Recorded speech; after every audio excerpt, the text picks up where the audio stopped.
চার দিনের দিল্লি সফরে মুখ্যমন্ত্রী মমতা বন্দ্যোপাধ্যায় রাজধানীতে তিনটি বৈঠকে যোগ দেওয়ার কথা রয়েছে মুখ্যমন্ত্রীর। আগামীকাল তিনি তৃণমূল সাংসদদের নিয়ে বৈঠক করবেন, পাশাপাশি ইন্ডিয়া জোটের বৈঠকেও যোগ দেওয়ার কথা রয়েছে তার, এবং বুধবার দিন প্রধানমন্ত্রী নরেন্দ্র মোদীর সঙ্গে সাক্ষাৎ করবেন।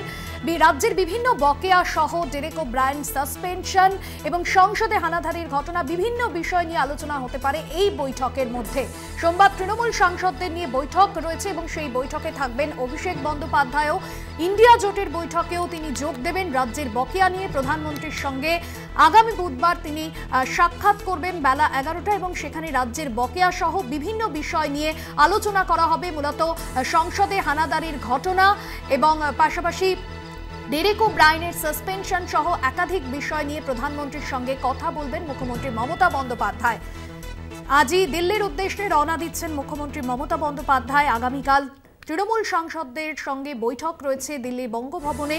মঙ্গলে ইন্ডিয়া জোট ও বুধে মোদীর সঙ্গে বৈঠক রয়েছে মুখ্যমন্ত্রী মমতা বন্দ্যোপাধ্যায়। বাংলার বকেয়া সহ একাধিক বিষয় নিয়ে আলোচনা করবেন মুখ্যমন্ত্রী মমতা বন্দ্যোপাধ্যায়, এবং তার এই প্রধানমন্ত্রীর সঙ্গে সাক্ষাৎ যথেষ্টই গুরুত্বপূর্ণ।